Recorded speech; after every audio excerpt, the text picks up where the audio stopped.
इस डिस्टोपियन दुनिया में शहर पर वैन डेर पोए परिवार का शासन है। हर साल परिवार की मुखिया हिल्डा उन 12 नागरिकों को इकट्ठा करती है जिन्हें वह पसंद नहीं करती और उन्हें द कलिंग में भाग लेने के लिए मजबूर करती है, जिसमें सभी 12 प्रतिभागियों को लाइव टेलीविजन पर मार दिया जाता है। बॉय एक बच्चा है जिसकी बहुत साधारण जिंदगी है।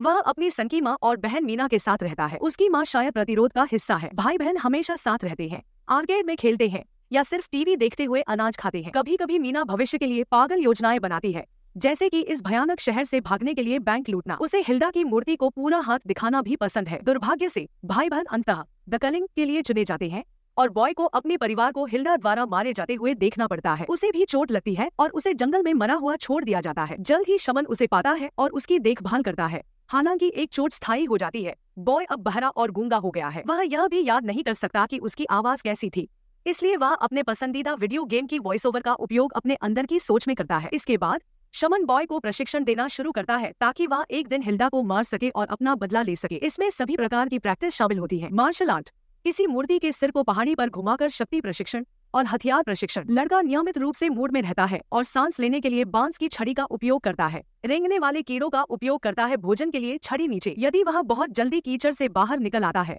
तो जादूगर उसे डांटता है और दफना देता है उसे फिर से। लड़का अपने घर के सारे काम भी करता है और अपने दोस्तों के साथ घूमता है जो 2 भृंग होते हैं। जादूगर अपना भोजन स्वयं उगाता है और यह ज्यादा नहीं होता है, जो लड़के को निराश करता है। कुछ रातों में द शेमन अपर्स का उपयोग करता है जो लड़के को मतिभ्रम में डाल देता है और उसकी पुरानी यादों को फिर से ताजा कर देता है। वह अपने लक्ष्य के बारे में नहीं भूलेगा। हालांकि अधिकांश समय वह अपने चारों ओर पागल चीजें घूमते हुए देखता है। लड़का कभी कभी होठों को पढ़ने का अभ्यास करने के लिए शहर जाता है और जब कोई उसे परेशान करता है तो वह उन्हें दिखाता है। कागज का छोटा सा टुकड़ा उसकी स्थिति को समझा रहा है। वह मीना को हर जगह देखता रहता है क्योंकि वह ऐसा नहीं कर सकता। आगे बढ़ो। जैसे जैसे साल बीतते हैं लड़का तक ले जाता है और एक शक्तिशाली युवा के रूप में विकसित होता है। प्रशिक्षण कठिन हो जाता है। एक दिन एक अन्य अभ्यास लड़ाई के दौरान वह जादूगर को पकड़ लेता है और उसे हराने वाला है, लेकिन उसी क्षण वह मीना की एक और दृष्टि से विचलित हो जाता है। जादूगर तुरंत मौके का फायदा उठाकर उसे हरा देता है और निष्कर्ष निकालता है कि वह तैयार नहीं है। बाद में लड़का कोशिश करता है मीना का मतिभ्रम गायब करने के लिए ध्यान करे, लेकिन यह काम नहीं करता। अगली बार जब वह जाएगा शहर में, लड़के की नजर एक प्यारी सी फूल वाली लड़की पर पड़ती है जो उसे एक फूल देती है और चुलबुले अंदाज में मुस्कुराती है। दुर्भाग्य से मधुर क्षण सरकारी सैनिकों के आगमन से बाधित होता है जो लोगों का पीछा करना शुरू कर देते हैं। अगली हत्या के लिए 12 इकट्ठा करना। जैसे ही हर कोई घबरा जाता है और व्यर्थ भागता है, लड़का छुप जाता है और देखता रहता है। गिदोन और ग्लेन सैनिकों में शामिल हो गए। वे वैन डेर पोए परिवार का हिस्सा है और उन्हें देखकर प्रेरणा मिलती है। बॉय में एक स्मृति, जब वह बच्चा था उसने और मीना ने गिदोन को एक विद्रोही को मारने के लिए उसके घर में प्रवेश करते देखा था। चौराहे पर सभी लोगों को इकट्ठा करने के बाद ग्लेन 12 चुने हुए लोगों की घोषणा करने के लिए भाषण देता है। वह एक गरीब परिवार को परेशान करना शुरू कर देता है और भीड़ में एक महिला इसके लिए उसका अपमान करती है, इसलिए ग्लेन उसे गोली मार देता है। इससे भीड़ पागल हो जाती है, इसलिए गिदोन इसकी देखभाल के लिए 27 जून को हेड एनफोर्सर को बुलाता है। वह तुरंत कुल्हाड़ी से एक आदमी की देखभाल करती है, उन्हें मारने से पहले उसका हाथ काट देती है। फिर वो हर शिकायत करने वाले व्यक्ति को मारना शुरू कर देता है, जबकि उसके हेलमेट पर उससे मेल खाने के लिए अलग अलग शब्द दिखाई देते हैं। भाषण। लड़का देखता है कि उसकी दर्दनाक यादें ताजा हो जाती है, लेकिन जादूगर उसे हिंदी अनुवाद करने में मदद करने से रोकता है क्योंकि वह तैयार नहीं है। अंत में द कलिंग और ग्लेन डांट के लिए केवल 6 लोग बचे। 27 जून, जो किसी भी बच्चे के अपहरण से इनकार करता है। सांकेतिक भाषा में बहस के बाद लड़का ओझा की अवज्ञा करता है और दुश्मन को पकड़ने के लिए छतों पर दौड़ना शुरू कर देता है। समूह अब ट्रैफिक में फंस गया है, इसलिए लड़का उनकी एक कार के पीछे चुपचाप घुस जाता है और एक मृत शरीर के साथ ट्रंक के अंदर घुस जाता है। बाद में एक गोदाम। लड़का बाहर आता है और देखता है कि मेलानी अपने रिश्तेदारों को केवल 6 लोगों को लाने के लिए डांट रही है, 12 के बजाय। फिर वह गिदोन को सेट पूरा करने के लिए 6 लोगों को सड़क से हटाने के लिए कहती है। अचानक लड़के को अपने बगल में मीना की मतिभ्रम दिखाई देती है और वह मन ही मन उससे बहस करता है, जिससे वह दुश्मन का पता खो देता है। वह नकली मीना बनाते हुए गोदाम के आसपास छिपना शुरू कर देता है। निंजा खेलते हुए आगे बढ़ता है, यह भूलकर कि वह असली नहीं है।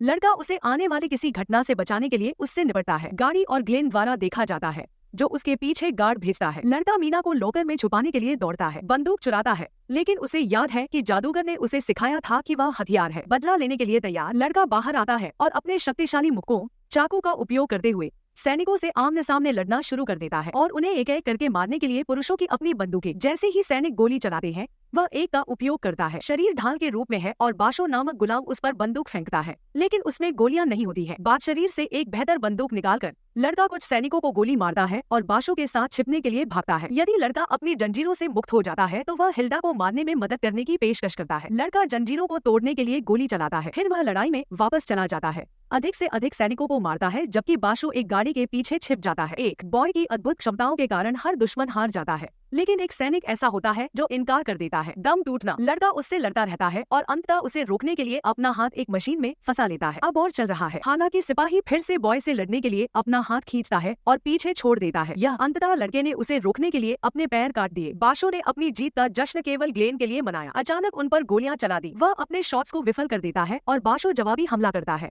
जो उसके पैर में लग जाता है। लड़का ग्लेन को मारने के लिए तैयार हो जाता है, लेकिन बाशु उसे याद दिलाता है कि वे जानकारी के लिए उसका इस्तेमाल कर सकते हैं। ग्लेन है। पूछताछ की गई और बताया गया कि हिल्डा हर साल द कलिंग से पहले अपनी हवेली में एक पार्टी रखती है। वह यहाँ तक कि उनकी मदद करने की पेशकश भी करता है।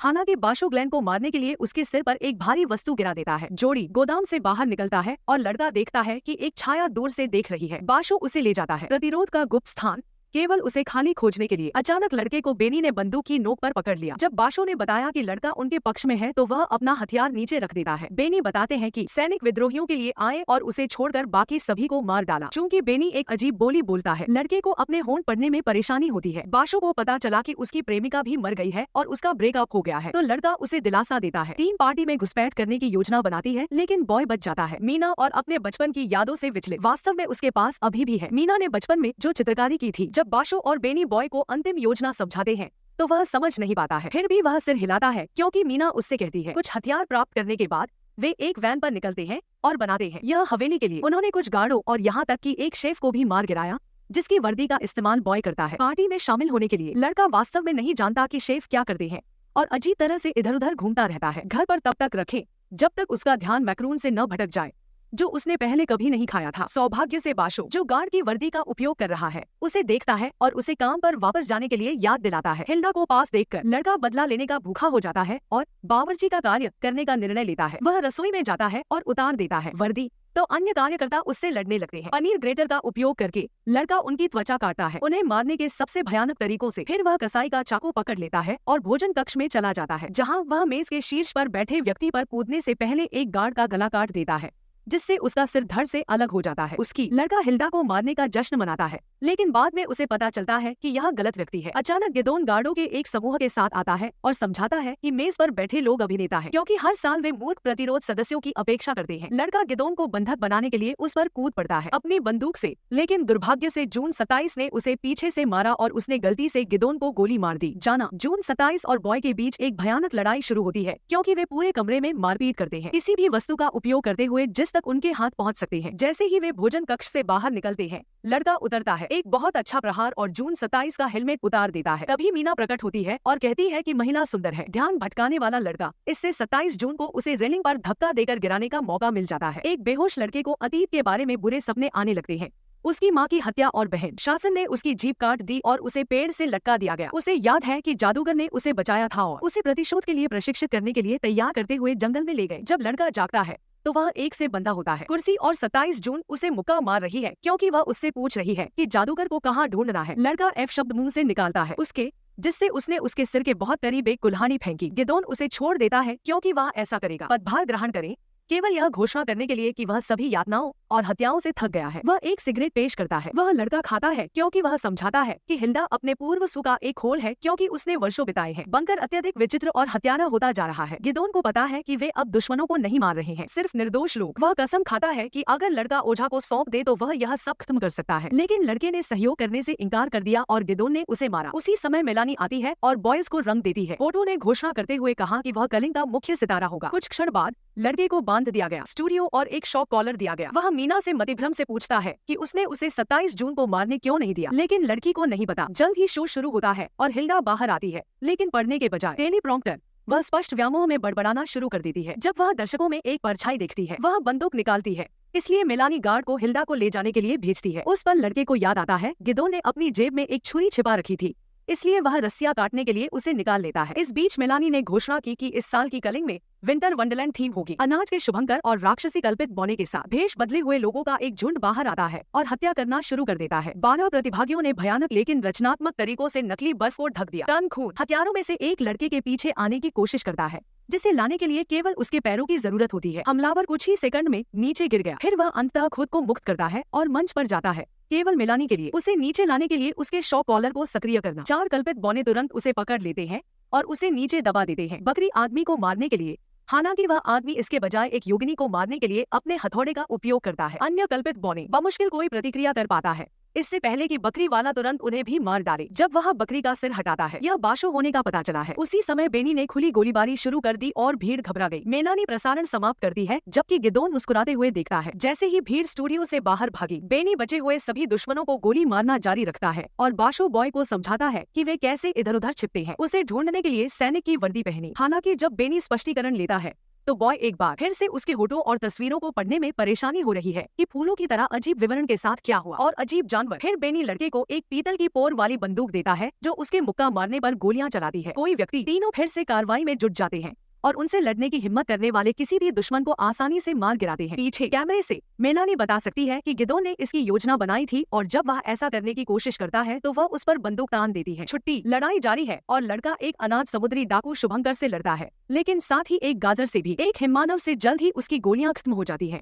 लेकिन बेनी उस पर एक क्लिप फेंकता है और वह पुनः लोड करता है। एक ही समय में समुद्री डाकू के चेहरे पर मुक्का मारने और गोली मारने के लिए पोर। तभी लड़का मीना को देखता है जो उसके इस पहलू से डरता है। मेलानी मौके का फायदा उठाकर उसे गोली मारने की कोशिश करती है, इसलिए बेनी निपट जाता है उसे बचाने के लिए और बदले में उसे गोली मार दी जाती है। बाशो जवाबी हमला करता है और मेलानी को डराकर छिप जाता है, जबकि बेनी लड़के की बाहों में मर जाता है। कुछ ऐसा कहता है जिसे लड़का समझ नहीं पाता। मेलानी इधर उधर छिपती है और गोली चलाती है। बॉय के साथ दोबारा प्रयास करने से पहले बाशो को भी नीचे गिराए। वह मंच पर दौड़ता है और अनानास शुभंकर का उपयोग करता है एक ढाल के रूप में मेलानी को नीचे गिराने और उसे पकड़ने के लिए इसे नीचे घुमाया। लड़के ने मेलानी को कुर्सी से बांध दिया और उसकी ओर एक कैमरा धकेलता है, जिससे तुरंत उसकी मौत हो जाती है। फिर वह बाशो की जांच करता है जो जीवित है, बहुत कमजोर। हालांकि वह अभी भी लड़ना चाहता है, इसलिए दोनों गलियारे में प्रवेश करते हैं और अधिक मुठभेड़ करते हैं। गार्ड जैसे ही बाशो को चलने में परेशानी होने लगती है, लड़का अपने रास्ते में आने वाले हर आदमी को मारना जारी रखता है। यादें उसे उसके परिवार की मृत्यु की याद दिलाती है, जिससे बदला लेने की उसकी भूख बढ़ती है। कई मिनट बाद में हुई हिंसा में सभी गार्ड मर गए और लड़का उसमें से बाहर निकलता है और उसे पता चलता है कि बाशो की मृत्यु हो गई है। उसका घाव पास में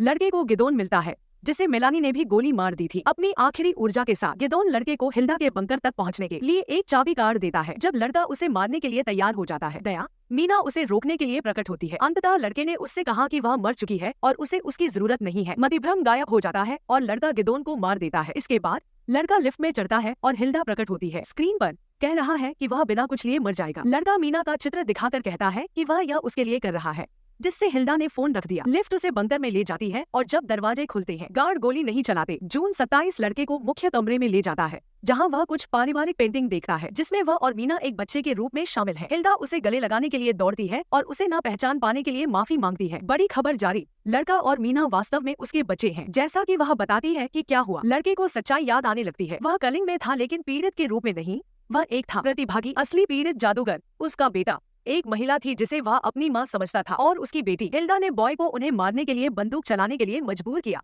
लेकिन बॉय केवल उन्हें मारने में कामयाब रहा। टूटने से पहले बच्चे और महिला, उनकी शूटिंग अनियमित हो गई और हर कोई घबरा गया। जादूगर को भागने की अनुमति देना। अपराध बोध से अभिभूत लड़का अकेले रोने के लिए जंगल में भाग गया। शमन ने उसे ढूंढ लिया और उसका गला घोटना शुरू कर दिया, लेकिन जब उसे एक विचार आया तो वह रुक गया। उसने बच्चे का अपहरण कर लिया है। फिर उसने उसकी यादें बदलने के लिए उसका ब्रेन वॉश करना शुरू कर दिया, यहाँ तक कि उसने लड़के को इस बात के लिए मनाकर चोट भी पहुंचाई। सरकार से मिले थे घाव जादूगर ने लड़के की जीभ काट दी और उसके कान जला दिए। वह और अधिक नियंत्रणीय है। वर्तमान में वापस आते हुए हिल्डा ने यह कहकर कहानी समाप्त की कि लड़का हत्या कर रहा है उसकी चाची और चाचा। वह यह भी बताती है कि 27 जून वास्तव में मीना है। जैसे ही लड़का उसके पास गिरता है, सदमे में हिल्डा सबूत मांगती है कि उसका बेटा अभी भी वही है, और जब वह बॉय को थप्पड़ मारता है, प्रतिक्रिया नहीं करता। उसने निष्कर्ष निकाला कि यह अब उसका बेटा नहीं है, इसलिए वह मीना को उसे मारने का आदेश देती है, भी यह मानते हुए कि यह अब उसका भाई नहीं है। मीना ने लड़के को पीटना शुरू कर दिया और अपनी कुल्हाड़ी निकाल ली, मार डालो। लेकिन जब लड़का अपना हाथ उठाता है तो वह रुक जाती है। प्रतिमा के साथ वह दिन याद आ रहा है।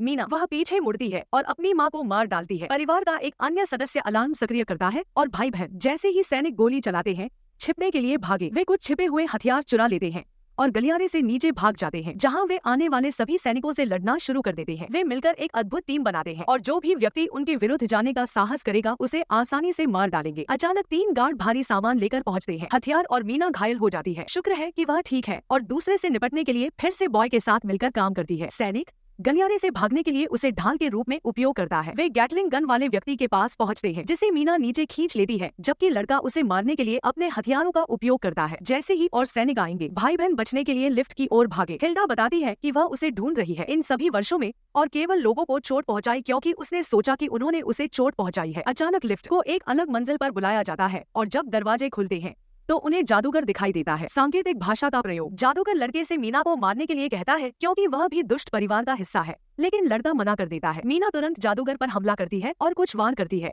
लेकिन वह आसानी से उस पर काबू पा लेता है। जब वह उसे मारने ही वाला था, लड़का उसे गिराने के लिए उस पर प्रहार करता है। फिर भाई बहन मिलकर जादूगर पर हमला करते हैं। हालांकि जादूगर अविश्वसनीय रूप से तेज है और भाई बहनों पर सभी प्रकार के गंदे तरीकों से हमला करता है। भयानक चोटें। उसने मीना के हेलमेट को नष्ट करने और टुकड़ों से उसे घायल करने के लिए सिर पर भी वार किया, जिससे उसका काफी ज्यादा खून बह गया। अब लड़के को जादूगर से अकेले ही लड़ना होगा और कुछ चालों के बाद वह उस आदमी का हार चुराकर उसे कई बार काटता है। जैसे ही वह शवा को चारों तरफ फेंक देता है, कमरे में वह गलती से हार गिरा देता है और जादूगर उसे लड़के के पैर को काटने के लिए वापस पकड़ लेता है। हाथ। लड़का जादूगर के हाथ पकड़ लेता है और अपने युवा सुखी दृष्टि की मदद से उसे धक्का देता है। अंततः अपने गुरु को मारने के लिए हाथ को नीचे गिरा दिया। शारीरिक और भावनात्मक दर्द से चीखने के बाद लड़का मीना की जाँच करता है और पुष्टि करता है कि वह जीवित है। वह चाहती है कि वह भाग जाए, लेकिन वह उसे और उन्हें उठा लेता है। एक साथ निकले क्योंकि बॉय आर्केड में अपने दिनों को याद करते हुए कहता है कि खिलाड़ी दो रखना बेहतर है। कुछ समय बाद भाई बहन एक परित्यक्त इमारत में अनाज खा रहे हैं।